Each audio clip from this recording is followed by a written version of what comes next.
नमस्कार.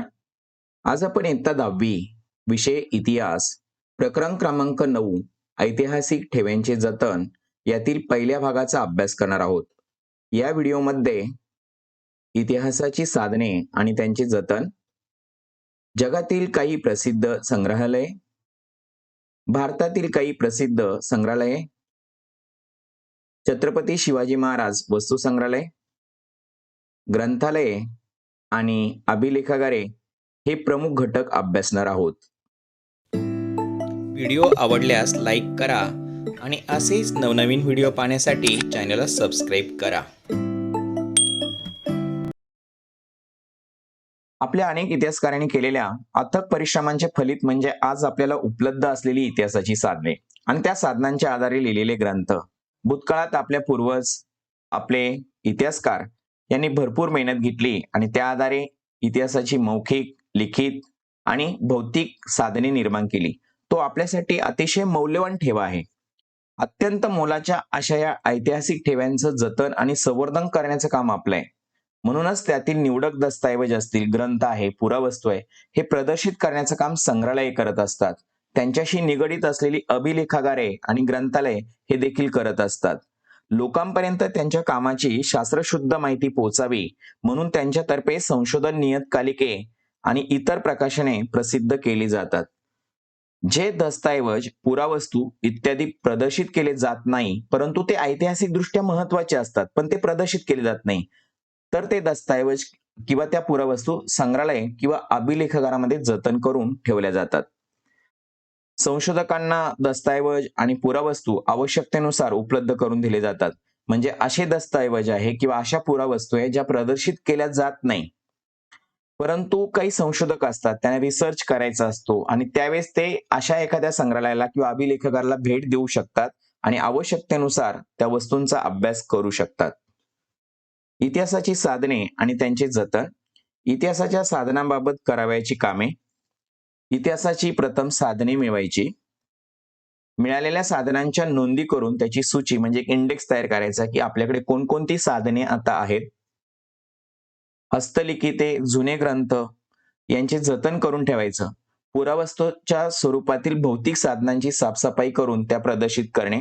म्हणजे हस्तलिखिते असतील किंवा जुने दस्तऐवज ग्रंथ असतील तर यांची साफसफाई करणं खूप गरजेचं आहे. कधी ते खराब झालेले असतात, वाळवी लागलेली असते, किंवा भौतिक वस्तू ज्या असतात म्हणजे त्याला आपण पुरावस्तू म्हणतो, त्यांची साफसफाई करणं गरजेचं आहे. आणि अशा साफसफाई केल्यानंतर ते प्रदर्शित करणे हे काम सुद्धा इतिहासाच्या साधनामध्येच येतं. या सर्व कृती ज्या आपण करतो ह्या करण्यासाठी आपल्याला योग्य प्रशिक्षण घेणं गरजेचं आहे. काही कोणीही करू शकत नाही, कारण साधने हा एक आपल्यासाठी मी म्हंटल मौल्यवान ठेवा आहे आणि तो जतन आणि तो संवर्धित करायचा आहे. तर तो कसा करावा त्यासाठी योग्य असं प्रशिक्षणाची गरज आहे. म्हणूनच आता आपण इथे इतिहासाची जी मौखिक, लिखित आणि भौतिक साधने आहेत त्या साधनांसाठी कोणत्या कृती करणं आवश्यक आहे आणि त्या कृती करण्यासाठी कोणतं प्रशिक्षण घेणं आवश्यक आहे ते आपण इथे बघू. सुरुवातीला मौखिक साधने, त्या संदर्भात करावयाच्या कृती. लोकपरंपरेतील गीते, कहाण्या इत्यादींचे संकलन करणे.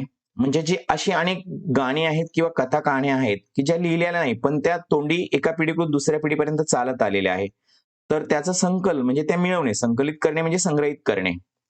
संकलित साहित्याचं वर्गीकरण आणि विश्लेषण करणे. म्हणजे याच्यातील गाणे कोणते आहे, कथा कोणत्या आहे, कहाण्या कोणत्या आहे ते वेगवेगळे काढायचं आहे.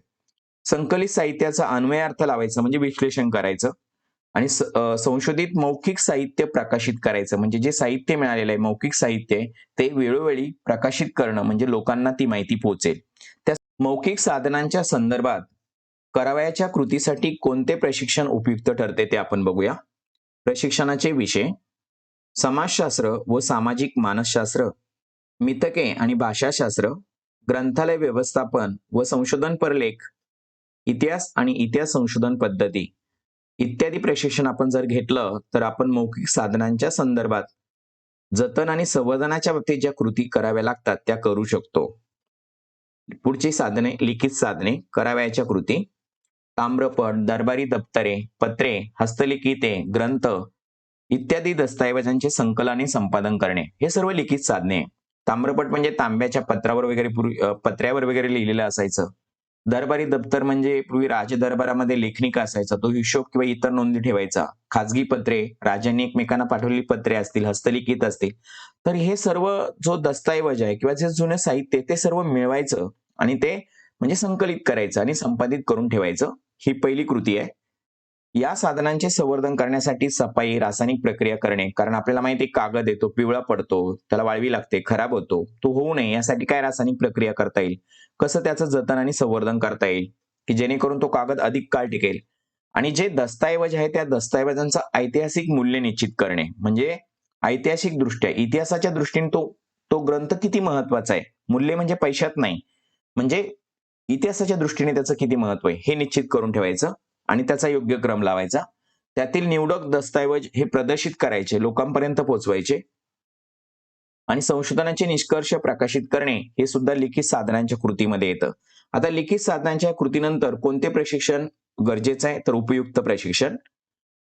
विविध प्राचीन लिप्यांचं ज्ञान आपल्याला आवश्यक आहे. म्हणजे प्राचीन ज्या लिप्या असतात, ब्राह्मी, मोडी, पर्शियन यासारख्या, तर त्यांचा विकास कसा होत गेला, त्या विकासाच्या क्रमाचं ज्ञान आपल्याकडे पाहिजे. तरच आपण ते ग्रंथ मिळवू शकतो, संकलित करू शकतो.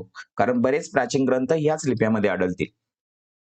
विविध चित्रे आणि शिल्पशैलींचे ज्ञान मिळवणे. म्हणजे चित्र असतील, समजा चित्रकथी परंपरा आहे, शिल्पशैली म्हणजे मथुरा शिल्पशैली का कोणती आहे, शिल्पशैलींचा कसा विकास होत गेला, कोणत्या क्रमाने होत गेला, त्याचं स्वरूप आपल्याला माहित असायला पाहिजे. ते एक प्रशिक्षण आपण घेतलं पाहिजे. कागदांचा प्रकार, शाई, रंग यांची माहिती असणं आवश्यक आहे. कागद कोणत्या काळातला आहे, साधारणतः हे सुद्धा ओळखता येतं की तो कोणत्या शतकातला आहे, कोणत्या दशकातला आहे, ही शाई त्या काळात वापरली येते. असा रंग अमुक अमुक काळामध्ये अमुक अमुक राजघराणे असताना वापरला जायचा. तर ती सर्व माहिती मिळवणे प्रशिक्षणाद्वारे. कोरीव लेखांसाठी वापरलेला दगड, धातू यांचं माहिती, यांचं स्वरूप याविषयी माहिती मिळवायची. उदाहरणार्थ दगड कोणत्या प्रकारचा आहे, तो कोणत्या काळातला असावा, जो धातू आहे, धातूवर लिहिलं म्हणजे ताम्रपट आहे किंवा धातू आहे, तर तो कोणत्या काळातला आहे, त्याचं स्वरूप कसं आहे, ही सुद्धा माहिती मिळवणे. प्रशिक्षणामध्ये पुढे विषय येतो की दस्तऐवजांची साफसफाई, रासायनिक प्रक्रियांची माहिती करून घेणे. तर साफसफाई कशी करायची, दस्तऐवज हे अधिक टिकतील, पुढे अजून काळ राहतील, यासाठी कोणत्या क्रिया कराव्या लागतील, त्यासाठी कोणती रासायनिक प्रक्रिया करावी लागेल, हे सुद्धा प्रशिक्षणाद्वारे माहिती करून घ्यावायचे असते. संग्रहालयातील दालनामधील प्रदर्शन, व्यवस्थापन, माहिती तंत्रज्ञान मिळवणे. म्हणजे जर त्या ठिकाणी लिखित साधने प्रदर्शित करायची असतील, तर प्रदर्शित करताना ते कुठे ठेवायचे, त्याचं व्यवस्थापन कसं, तर त्याबद्दलची माहिती आणि तंत्रज्ञान हे मिळवायचं. इतिहासकालीन समाज रचना, परंपरा, संस्कृती, शासन व्यवस्था यांचं प्राथमिक ज्ञान पाहिजे, की आपण ज्या काळातलं साहित्य मिळवतोय, ज्या काळातलं लिखित साधने मिळवतोय, तर त्या काळची समाज रचना, त्या काळची शासन व्यवस्था ही कोणत्या प्रकारची, याची ऍटलिस्ट प्राथमिक माहिती तरी आपल्याकडे असायला हवी. संशोधनपर लेखाची माहिती ज्ञात करून घेणे, मिळवणे. पुढील इतिहासाची साधने म्हणजे भौतिक साधने, त्या संदर्भात करावयाच्या कृती. पुरावस्तूंचे संकलन करणे म्हणजे त्या संग्रहित करणे आणि त्याच्या वर्गीकरण करून त्याची सूची म्हणजे एक इंडेक्स तयार करणे. संवर्धनासाठी सफाई व रासायनिक प्रक्रिया करणे. आता भौतिक साधने म्हणजे कोणती, तर ज्या भौतिक वस्तू आहे, म्हणजे तलवार किंवा ढाल, आडकित्ते किंवा इतर वस्तू आहे, जीवाश्म वस्तू आहे, प्राण्यांचे अवशेष आहे, वनस्पतींचे अवशेष आहे, तर हे सर्व भौतिक साधनांमध्ये येणार आहे. तर त्या मिळवायच्या आणि त्यांची साफसफाई करणे, त्याच्यावर रासायनिक प्रक्रिया करणे, ही सुद्धा कृती करणे आवश्यक आहे. निवडक पुरावस्तू प्रदर्शित करणे म्हणजे त्यातल्या काही निवडक असतील वस्तू त्या प्रदर्शित करायच्या.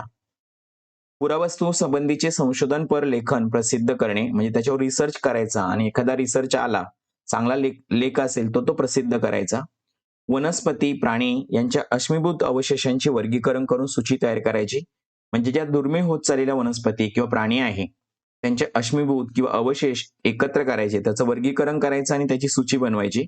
निवडक जीवाश्म आणि त्यांच्या प्रतिकृती प्रदर्शित करणे, तर ही करावयाच्या कृती होत्या. आता भौतिक साधनांच्या संदर्भात कोणतं उपयुक्त प्रशिक्षण घेणं आवश्यक आहे ते आपण बघूया. पुरातत्वीय अभ्यास पद्धती, सिद्धांत व प्राचीन संस्कृतीचा परिचय करून देणे. म्हणजे याचा अर्थ भौतिक साधनांचं जतन आणि संवर्धन आपण करत आहोत, तर त्यासाठी आपल्याला पूर्वीची आर्किओलॉजी स्टडी मेथड कोणती होती, अभ्यास पद्धती, सिद्धांत आणि प्राचीन संस्कृती ह्या सुद्धा माहीत प्रशिक्षणातून करून घेतल्या पाहिजे. पुरावस्तू बनवण्यासाठी वापरलेला दगड कोणता आहे, कोणत्या दगडापासून ही वस्तू घडवलेली आहे, धातू कोणता वापरलेला आहे, किंवा चिकन माती असेल तर मातीचा प्रकार कोणता आहे, ते कुठून आले, त्याचे स्रोत काय, त्या वैशिष्ट्यांचं ज्ञान सुद्धा आत्मसात प्रशिक्षणातून करून घेतलं पाहिजे. त्यांची साफसफाई व रासायनिक प्रक्रियांची माहिती देखील त्यातून करून घेतली पाहिजे. विविध कला शैलींचे ज्ञान आपल्याकडे आवश्यक आहे. पुरावस्तू व जीवाश्म यांच्या प्रतिकृती बनवण्याचे ज्ञान आपण आत्मसात केले पाहिजे. पुरावस्तूंचे प्रदर्शन, व्यवस्थापन यांची सर्व माहिती आपल्याकडे मिळवली पाहिजे. भौतिक साधनांच्या संदर्भात इतकं उपयुक्त प्रशिक्षण घेतल्यानंतर आपण त्याचे जतन आणि संवर्धन चांगल्या प्रकारे करू शकतो. संग्रहालय. मध्ययुगात अनेक राजघराणे होऊन गेले. या राजघराण्यांकडे भरपूर अशा प्रकारच्या वस्तू होत्या. श्रीमंत लोकांकडे सुद्धा संग्रहित केलेल्या कला वस्तू होत्या. या ठेवायच्या कुठे, त्याचं व्यवस्थापन कसं करायचं, या गरजेतूनच संग्रहालयाची कल्पना पुढे आली. म्हणून जगात काही नावाजलेली संग्रहालय जी आहेत त्याची माहिती आपण इथे घेत आहोत. पहिलं संग्रहालय लुव्र संग्रहालय, देश फ्रान्समधील पॅरिस शहरात आहे. स्थापना 18व्या शतकात झालेली आहे. फ्रेंच राजघराण्याने आपल्या कला वस्तू इथे जमा केल्या. फ्रेंच राजघराण्यात अनेक व्यक्ती होऊन गेल्या, मोठे मोठे राजे होऊन गेले. त्यांनी लढाई दरम्यान इकडनं तिकडनं ज्या वस्तू मिळवल्या, त्या कला वस्तू मिळवलेल्या होत्या, या सर्व कला वस्तू लुव्र संग्रहालयात एकत्रित केलेल्या आहे, जमा केलेल्या आहे. जग जिंकायला निघालेला नेपोलियन बोनापार्ट याने सुद्धा परदेशातून आणलेल्या अनेक कला वस्तू तिथे ठेवल्या, की ज्यामुळे संग्रहातील वस्तूंचा संग्रह हा खूपच वाढत गेला. प्रसिद्ध इटालियन चित्रकार लिओनार्दो द विंची याचे जगप्रसिद्ध चित्र मोनालिसाचे, आणि हे चित्र सुद्धा इथे ठेवलेले आहे, की ज्यामुळे या लुव्र संग्रहालयाची शोभा आणखीनच वाढलेली आहे. लिओनार्दो द विंची हा फ्रान्सच्या 16व्या शतकात होऊन गेलेला राजा पहिला फ्रान्सिस याच्या पदरी होता, आणि त्यामुळे त्याने हे जे चित्र काढलं ते या संग्रहालयात ठेवण्यात आलेलं आहे. सध्या या संग्रहालयात 3,80,000हून अधिक कला वस्तू ठेवलेल्या आहेत, की ज्या अश्मयुगीन काळापासून आधुनिक काळापर्यंत आहेत, आणि म्हणून हे संग्रहालय सुद्धा महत्वाचं आहे, जगप्रसिद्ध आहे. दुसरे संग्रहालय ब्रिटिश संग्रहालय, इंग्लंड देशात लंडन या शहरात आहे. स्थापना 18व्या शतकात केलेली आहे. सर हॅन्स स्लोन हा एक निसर्गशास्त्रज्ञ होता. या निसर्गशास्त्रज्ञाने त्याच्या संग्रहातील सुमारे 71,000 वस्तू इंग्लंडचा राजा दुसरा जॉर्ज याच्याकडे सुपूर्द केल्या, आणि त्या या संग्रहालयामध्ये ठेवलेल्या आहे, की ज्यामध्ये अनेक ग्रंथ, चित्रे, वनस्पतींचे नमुने देखील आहेत. पुढे इंग्रजांनी वसाहतीमधून मिळवलेल्या अनेक कला वस्तू होत्या, त्याही आणून इथे ठेवल्या, आणि त्यामुळे वस्तूंची संख्या आणखीनच वाढली. आपणास माहिती की इंग्रजांचं 7 समुद्रापलीकडे राज्य होतं, आणि वसाहतीतील सुद्धा मौल्यवान वस्तू, कला वस्तू त्यांनी जमा केल्या आणि तिकडे ब्रिटिश संग्रहालयामध्ये ठेवल्या, की ज्यामध्ये कला वस्तू, प्राचीन अवशेष अशा भरपूर प्रकारच्या वस्तू तिथे आहे. आणि आज मी तिला जर सांगायचं म्हटलं तर 80 लाख वस्तू या ब्रिटिश संग्रहालयामध्ये संग्रहित आहे. त्यामध्ये 80 लाखामध्ये भारतातील सुद्धा अनेक पुरावस्तूंचा समावेश आहे, कारण भारतात त्यांनी 150 वर्ष राज्य केलं. आपणा सर्वांना माहितच असेल की आपला कोहिनूरचा हिरा आजही त्या संग्रहालयात आहे, जो आपण मागत आहोत पण ते देत नाहीये. National museum of natural history, USA म्हणजे United states of America, America देशामध्ये वॉशिंग्टन या शहरात हे म्युझियम आहे. स्थापना 1846 सालची आहे. स्मिथसोनियन इन्स्टिट्यूशन या संस्थेच्या व्यवस्थापनाखाली हे संग्रहालय काम करतं. हे एक नैसर्गिक संग्रहालय आहे, की ज्यामध्ये वनस्पती, प्राणी, मानव यांचे खूप अवशेष ठेवलेले, त्याचप्रमाणे खनिजे, दगड इत्यादी म्हणजे यांचे सुद्धा अश्मीभूत अवशेष या संग्रहालयामध्ये ठेवलेले आहे. आज मितीला या संग्रहालयामध्ये, या म्युझियम मध्ये 12 कोटीहून अधिक पुरावस्तूंचे नमुने संग्रहित केलेले आहेत. भारतातील काही प्रसिद्ध संग्रहालये: इंडियन म्युझियम कोलकाता म्हणजेच भारतीय संग्रहालय कोलकाता म्हणजे पश्चिम बंगाल इथे, नॅशनल म्युझियम दिल्ली म्हणजेच राष्ट्रीय संग्रहालय, छत्रपती शिवाजी महाराज संग्रहालय मुंबई म्हणजे महाराष्ट्रात आहे, Salarjung museum Hyderabad, the Calico museum of textile Ahmedabad. तर ही काही प्रसिद्ध संग्रहालय आहेत. भारतातील संग्रहालय, भारतातले पहिले म्युझियम म्हणजे पहिले संग्रहालय आहे भारतीय संग्रहालय. कोलकाता येथे असणारी एशियाटिक सोसायटी जी विल्यम जोन्स यांनी स्थापन केलेली होती, या संस्थेतर्फे 1814 साली या संग्रहालयाची स्थापना करण्यात आली. दुसरे संग्रहालय म्हणजे गव्हर्नमेंट म्युझियम, ज्याची स्थापना 1851 मध्ये चेन्नई इथे म्हणजे तामिळनाडूमध्ये करण्यात आली होती. तिसरे संग्रहालय आहे राष्ट्रीय वस्तू संग्रहालय 1949 साली दिल्ली इथे स्थापन झाले. त्यालाच आपण नॅशनल म्युझियम असे देखील बोलतो. याशिवाय भारतामध्ये बरेच संग्रहालय आहेत की ज्यांची स्वतःची विद्यापीठ सुद्धा आहे आणि या विद्यापीठातर्फे संग्रहालय शास्त्र यावर आधारित पदवी आणि पदविका, डिग्री आणि डिप्लोमा हे कोर्सेस शिकवले जातात. तर भारतातली अशी कोणती विद्यापीठे किंवा संलग्न अशा संस्था आहे की जिथे संग्रहालय शास्त्र हा विषय शिकवला जातो ते आपण बघूया. राष्ट्रीय वस्तू संग्रहालय दिल्ली यांच्यातर्फे सुद्धा संग्रहालयाचा अभ्यासक्रम शिकवला जातो. महाराज सयाजीराव विद्यापीठ वडोदरा गुजरात, कोलकाता विद्यापीठ कोलकाता म्हणजे पश्चिम बंगाल, बनारस हिंदू विद्यापीठ वाराणसी उत्तर प्रदेश, अलीगड मुस्लिम युनिव्हर्सिटी अलीगड उत्तर प्रदेश आणि जीवाची विद्यापीठ ग्वालियर म्हणजे मध्य प्रदेश. तर हे सर्व विद्यापीठे किंवा अशा संलग्न संस्था संग्रहालय आहेत की ज्यातर्फे पदवी आणि पदविका अभ्यासक्रम संग्रहालय शास्त्राचा तिथून शिकवला जातो. छत्रपती शिवाजी महाराज वस्तू संग्रहालय 1904 मध्ये प्रिन्स ऑफ वेल्स हा भारताच्या भेटीवर येणार होता. तेव्हा मुंबईतील काही प्रतिष्ठित नागरिकांनी एकत्र येऊन भारतात त्याच्या स्मरणार्थ एक संग्रहालय आपण स्थापन करूया अशा पद्धतीचा निर्णय घेतला. नोव्हेंबर 1905 मध्ये या संग्रहालयाची पायाभरणी झाली आणि ही इमारत 1922 मध्ये बांधून पूर्ण झाली. Prince of Wales museum of western India असं या संग्रहालयाला प्रथम नाव देण्यात आलं, परंतु पुढे 1998 मध्ये त्याचं नामकरण करण्यात आलं, नाव बदलण्यात आलं आणि छत्रपती शिवाजी महाराज वस्तू संग्रहालय असे नाव ठेवण्यात आले. ही वास्तू इंडो गॉथिक शैलीत बांधलेली आहे की ज्या वास्तूला पहिल्या प्रतीची सांस्कृतिक इमारत असा दर्जा देण्यात आलेला आहे.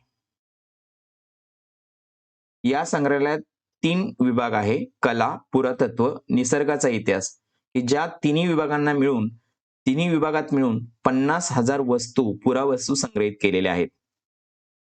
ग्रंथालय ही ज्ञानाची आणि माहितीची भंडारघरे असतात. आजचं जग डिजिटल आहे म्हणून कदाचित ग्रंथालयाचं महत्व थोडंसं कमी झालं असेल, पण पूर्वी माहिती मिळवण्याचं साधन किंवा ज्ञान मिळवण्याचं साधन मोठ्या मोठ्या अभ्यासकांसाठी एकच होतं, ते म्हणजे ग्रंथालय.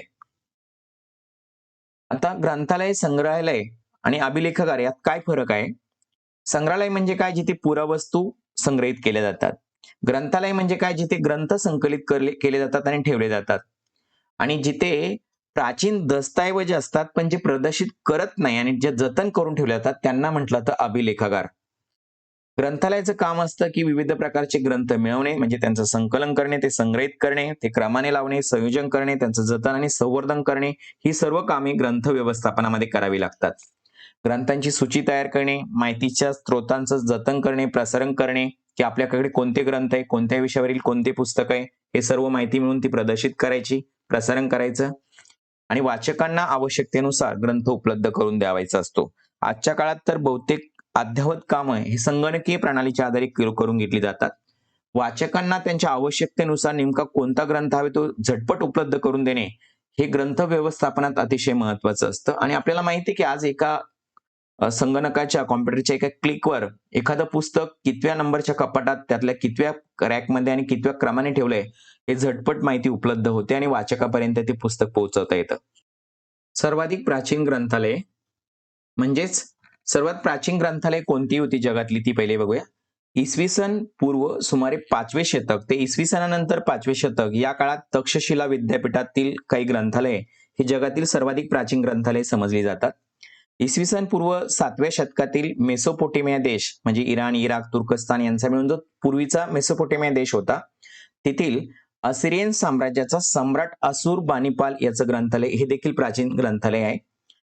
इसवी सन पूर्व 4थ्या शतकातील इजिप्तमध्ये अलेक्झांड्रिया येथील ग्रंथालय हे सुद्धा एक प्राचीन ग्रंथालय आहे.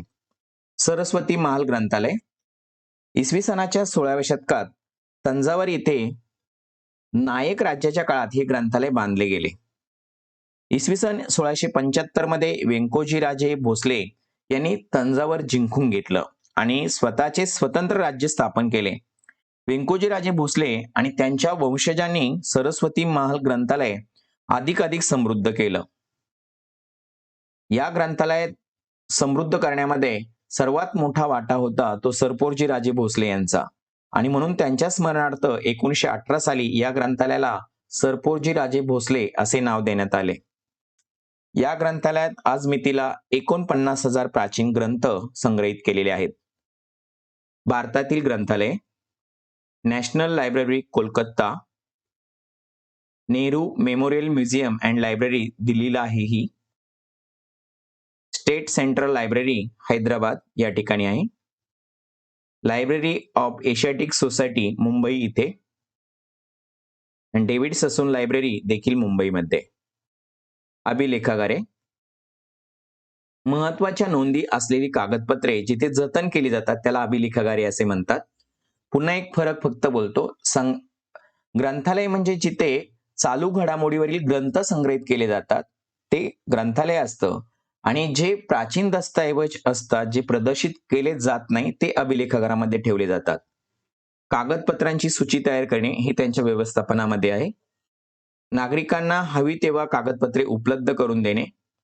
संपूर्ण व्यवस्थापन आजकाल अभिलेखागाराचं सुद्धा संगणकीय प्रणालीच्या आधारेच केलं जातं, कारण अभिलेखागाराचं व्यवस्थापन हे सुद्धा तांत्रिकदृष्ट्या ग्रंथालयाच्या व्यवस्थापनाप्रमाणेच असतं की जिथे संगणकाचा आजकाल अधिकाधिक वापर करून घेतला जात आहे. अभिलेखागारात ठेवलेल्या कागदपत्रात कोणताही बदल केला जात नाही, कारण त्या प्राचीन दस्तऐवज आहे आणि ते तसेच्या तसे अभ्यासकांपर्यंत गेले पाहिजेत म्हणून बदल केला जात नाही, आणि म्हणूनच अभिलेखागारात जी कागदपत्र असतात ते अतिशय विश्वसनीय मानली जातात. भारतातील पहिले अभिलेखागार: इसवी सन 1891 मध्ये कोलकाता येथे इम्पिरियल रेकॉर्ड डिपार्टमेंट हे पहिले सरकारी अभिलेखागार स्थापन झाले होते. 1911 मध्ये ते दिल्ली इथे हलवण्यात आले, म्हणजे दिल्ली इथे नेण्यात आले. 1998 मध्ये तत्कालीन भारताचे राष्ट्रपती KR नारायण यांच्या हस्ते या अभिलेखागाराचं उद्घाटन करण्यात आलं आणि ते संपूर्ण जनतेसाठी खुले करण्यात आलं. भारत सरकारच्या सांस्कृतिक मंत्रालयाच्या अंतर्गत हे अभिलेखागार सध्या काम करत आहे. या अभिलेखागारात इसवी सन 1948 पासूनची सर्व पुस्तके क्रमवार आहेत, जी अनेक भाषा म्हणजे इंग्रजी, अरबी, हिंदी, फारसी, संस्कृत, उर्दू या सर्व भाषा किंवा सर्व लिपीमधली पुस्तके तिथे आहेत. सार्वजनिक, प्राच्यविद्याविषयक, हस्तलिखिते आणि खाजगी कागदपत्रे अशा 4 प्रकारामध्ये या कागदपत्रांच्या नोंदींचं वर्गीकरण केलं जातं.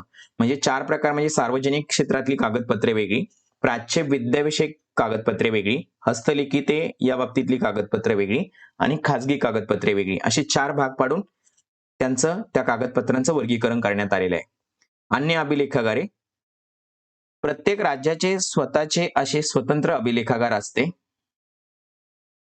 महाराष्ट्राचे अभिलेखागार महाराष्ट्रात मुंबई इथे आहेच, परंतु त्याच्या शाखा पुणे, कोल्हापूर, औरंगाबाद, नागपूर इथे देखील आहेत. पुणे अभिलेखागारात मराठ्यांच्या इतिहासाशी संबंधित मोडी लिपीतील सुमारे 5 कोटी कागदपत्रे आहे आणि जे संपूर्ण पेशवेकालीन आहे, आणि म्हणून पुण्याच्या अभिलेखागाराला पेशवे दप्तर असेही म्हटले जाते. विद्यार्थी मित्रांनो, या प्रकरणाचा पहिला भाग इथे पूर्ण झाला. पुन्हा आपणास विनंती, आपण जर का चॅनलवर नवीन असाल तर प्लीज चॅनल सबस्क्राईब करा आणि हा व्हिडिओ तुम्हाला जर आवडला असेल तर लाईक करा. धन्यवाद.